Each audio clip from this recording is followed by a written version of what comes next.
Harlem, New York City. October 1958. A Tuesday morning, 11:23 a.m., the corner of 7th Avenue and 116th Street. There were maybe 40 people on that block when it happened. 40 people who went on with their lives and never spoke of it publicly. Never to journalists. Never to police. The moment lasted less than 3 minutes. But those who were close enough to see Ellsworth Raymond Johnson's face in that moment, the man everyone in Harlem knew simply as Bumpy, said they saw something they had never seen before and would never see again. They saw the most feared man in Harlem completely frozen, stopped. A 52-year-old crime lord who had survived Dutch Schultz, survived the Genovese family, survived Alcatraz, survived 30 years of a life that should have killed him 10 times over, standing completely still on a Harlem sidewalk, because of what a little girl said to him. This is the story they tell in Harlem kitchens, in barbershops, in the churches on Sunday mornings, where the women who remember it still lower their voices when they get to the part about what the child said. This is what really happened on that Tuesday morning in October 1958, and this is why it has never stopped being told. Bumpy Johnson is 52 years old in October 1958, and he looks like the weight of every decision he has ever made is carried somewhere behind his eyes. He is not a tall man, 5'9", not physically imposing in the way people expect when they hear his name. What makes Bumpy Johnson dangerous has never been size. It has always been intelligence and patience and the specific kind of calm that only belongs to men who have decided, many years ago, that they are not afraid of what the world can do to them. He has been to Alcatraz. He has sat across from men who wanted him dead and had breakfast with them anyway. He has survived things that would have broken ordinary men down to questions with no answers. He is wearing a dark gray suit this morning, trim, pressed, a charcoal hat with a narrow brim. He has been on 7th Avenue since 9, making his rounds, the way he does every Tuesday, checking in, talking to people. A word here, a nod there, an envelope passed discreetly, a dispute settled with 3 sentences, and a look that makes further argument seem like an extremely poor idea. Harlem is his territory not just criminally, but existentially. He grew up here after his family left Charleston. He knows every building by its smells. He knows which landlords are honest and which ones are running games on their tenants. He knows which churches do real work and which ones are just collecting.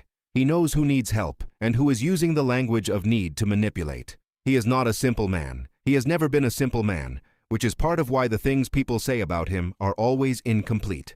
The newspapers call him a gangster, a criminal, a Harlem rackets boss. The people on the block call him something more complicated than that. He has paid rent for families. He has bought groceries and had them delivered anonymously. He has hired lawyers for men who couldn't afford them. He has walked into situations that were about to turn violent and talked them down with a quiet word, because violence, in his view, is a failure of imagination. He is a man full of contradictions, and he has stopped trying to resolve them, because resolution is for people who have the luxury of simple lives. It is 11:23 in the morning when he stops in front of a hardware store on 116th Street. To speak with a man named Curtis who runs numbers for him and has a question about a territory dispute in Washington Heights. Bumpy is listening, half his attention on Curtis, half on the street around him, the way it always is, the way it has to be when you are who he is. He does not notice the girl at first. She is 9 years old. Her name is Mavis. She is wearing a blue dress that was probably new 2 years ago and a pair of shoes with the left sole beginning to separate from the upper. The kind of detail that Bumpy's eye catches automatically because he grew up seeing it in every mirror. Her hair is in 2 braids, careful and tight, the work of a mother who takes pride even when money is short. She is standing 5 feet away from him on the sidewalk, and she has been standing there for what Curtis will later estimate was at least 4 minutes, long enough for him to notice her and not say anything, long enough for Bumpy to register something in his peripheral vision without turning to look directly. The child is waiting, not fidgeting, not leaving, just waiting, the way a child waits who has decided that she is going to do something and is gathering the last of her nerve to do it. Bumpy finally turns and looks at her. Their eyes meet. He has a gaze that has made grown men look away. Mavis does not look away. She holds it, this small girl with the separating shoe sole and the careful braids, and she looks right back at the most feared man in Harlem with an expression that is not defiance and not fear, but something more serious than both of those. It is purpose. She has somewhere to be in this conversation, and she is going to get there. "Can I help you with something, little girl?" Bumpy says. His voice is measured, quiet. He does not use the voice on children that he uses on men who owe him money. She reaches into the pocket of her blue dress and pulls out a folded dollar bill. Then another. Then coins. She opens her hand and holds it toward him. $5, she says. It is his for her mama. She needs his help. Bumpy looks at the money in her hand, looks at her face. Curtis goes very quiet behind him. $5 in 1958 is not nothing, not for a 9-year-old girl in Harlem with separating shoes. $5 to a child in that dress represents something serious. A week of savings, maybe. Money kept in the drawer where it was supposed to be for something else. What's wrong with your mother? Bumpy asks. Mavis keeps her hand extended. She is not pulling it back. She explains the situation with the clarity and economy of a child who has been rehearsing this. Her mother works in a laundry on 114th Street, 6 days a week, $12 a week. They live in a building on Lenox Avenue, where the landlord, a man named Orville Brandt, has been raising the rent on colored tenants without reason and with no warning. Last month it was $14. This month he is asking $18, and has told her mother that if she cannot pay $18 by the end of the week, he is putting them out. Her mother has $9. She is not sleeping. Last night, Mavis woke up at 2 in the morning, and her mother was sitting in the kitchen in the dark. Not doing anything. Just sitting. Mavis knew what that kind of sitting meant. She had seen it before, when her father left 3 years ago. That kind of sitting means a person is in a place inside themselves where they cannot see a way forward. Mavis had gone back to bed and lay there looking at the ceiling, and by the time the sun came up, she had decided what she was going to do. She had $5 she had been saving since the summer. She did not know what she was saving it for.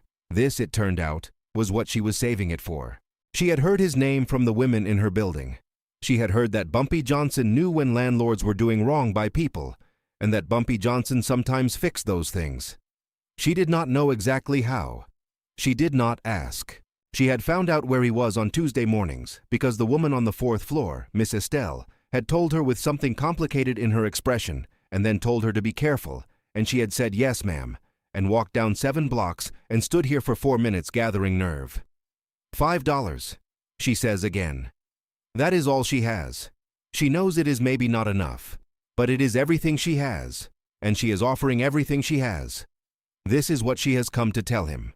Bumpy does not move for a long moment. Curtis, who has known this man for 11 years, who has seen him in courtrooms and in interrogation rooms and in the immediate aftermath of violence, says that he has never seen Bumpy Johnson stop moving the way he stopped moving on that sidewalk. Not freeze, not hesitate. Something more complete than that. As if some internal mechanism that was always running had been switched off. As if the man needed a moment that the ordinary forward motion of the world was not going to give him voluntarily, so he took it. He just stood there, looking at this child with her hand out, and her $5 and her specific exact account of her mother sitting alone in a dark kitchen at 2 in the morning, unable to see a way forward. People on the sidewalk are noticing. Not stopping, not staring, but noticing the way people in Harlem notice things involving Bumpy Johnson, with their peripheral vision and no sudden movements. The hardware store owner is watching through his window. A woman with a grocery bag has slowed her pace. Curtis is looking at his own shoes. Bumpy puts his hand out slowly. He does not take the money. He puts his hand out and very gently closes her fingers around the $5 and folds her hand shut around it. Keep that, he says. His voice is different now. It is still quiet, but the quality of it has shifted in a way that Curtis will spend years trying to describe accurately and will always fall short. Like something hard had opened, is the best he will ever manage. Like watching a door open in a wall you didn't know had a door. What is your name? Bumpy asks. She tells him. What building? She tells him. What is your landlord's name? She tells him. Orville Brandt. He repeats the name once, flatly, not with any particular inflection, in the way that a man repeats a name when he is writing it in a permanent place. He looks at her for another moment. This 9-year-old girl who woke up at 2 in the morning and saw her mother sitting in the dark and by morning had decided to walk 7 blocks and hold $5 out to the most feared man in Harlem because she needed to do something, and this was the something she could think to do. You go home, he says. You tell your mother not to worry about Orville Brandt. You hear me? Don't worry. She absorbs this. She has asked the question that brought her here, and she has received an answer, and she processes it with the same gravity with which she arrived. She nods once. Thank you, she says. Her voice is very steady for a 9-year-old on a Harlem sidewalk. She puts the $5 back in her pocket, and she turns around and walks back the way she came, braids and separating shoe sole and blue dress, disappearing into the foot traffic on 7th Avenue. Bumpy watches her go. Curtis watches Bumpy. Neither of them says anything for a long moment. Then Bumpy turns to him and says, quietly, that he needs Orville Brandt's address, and he needs someone to go and have a conversation with him today. Not tomorrow. Today. Curtis says yes. He does not ask questions. He has learned over 11 years that the conversations that require no questions are the ones that matter most. Orville Brandt receives a visitor that afternoon. Nobody who knows exactly what was said in that conversation has ever chosen to repeat it verbatim. What is known is that by Wednesday morning, the rent for Mavis's mother and 3 other families in that building had been quietly corrected to what it was before. What is also known is that Orville Brandt sold that building the following spring and moved to somewhere in New Jersey, and nobody in that neighborhood heard his name again. Mavis's mother never knew exactly what happened or who was responsible. She knew her rent problem had somehow resolved itself. She thanked God and the church ladies and assumed someone with information had made a call somewhere. She did not know about the $5 her daughter had carried 7 blocks and offered with both hands to a man in a gray suit and a charcoal hat on the corner of 7th Avenue and 116th Street. Mavis never told her. She kept that story for later, for much later, for a grown woman's version of herself to tell at a kitchen table when she understood all of its dimensions. And when she told it, she always said the same thing about the moment Bumpy Johnson looked at her and stopped moving. She said it looked like he was remembering something. Not a memory of a man, but the memory of a boy. A boy from Charleston, South Carolina, who had also once been small in the presence of something overwhelming, who had also once done the only thing he could think to do with what he had, who also once understood what it meant to watch someone you love sit alone in the dark, unable to see a way forward. She said it looked like the girl had handed him something he had set down a very long time ago and forgotten he was missing. What Bumpy Johnson said to Curtis afterward, as they walked back down 7th Avenue, has also been repeated in the Harlem barbershop version of this story many times. He said it quietly, almost to himself, not as a lesson and not as a speech, but as a man saying aloud something he has just understood for the first time. He said, "The bravest thing I have seen in 30 years on these streets was a child with $5 and no guarantee." He said, "She didn't come to me asking if I was good. She came to me assuming I could be. That is a different thing entirely." Curtis did not respond. He understood this was not a conversation. It was a man taking account. Bumpy Johnson died on July 7, 1968, in Harlem, at a restaurant called Wells, while eating fried chicken. He collapsed and was gone, at 62, before the ambulance arrived. The newspapers wrote what they always wrote about him: crime boss, rackets, organized crime. They wrote about Alcatraz and Dutch Schultz and the Genovese family. They did not write about Orville Brandt, or about rent corrections, or about a Tuesday morning in October 1958 on the corner of 7th Avenue and 116th Street. They never knew about it. It was not the kind of story that made it to newspapers. It made it to kitchens. It made it to barbershops.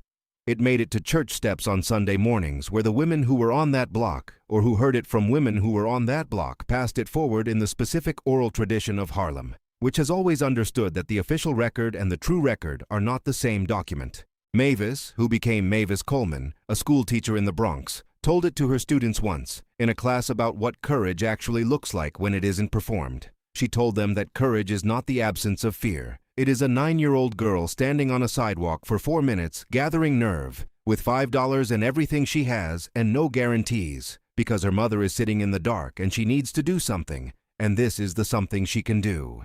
She told them that the most paralyzing thing in the world is genuine, uncalculated human need, that it can stop men who have been moved by nothing, that it is the only force in the world that does not require size or power or position to land exactly where it is aimed.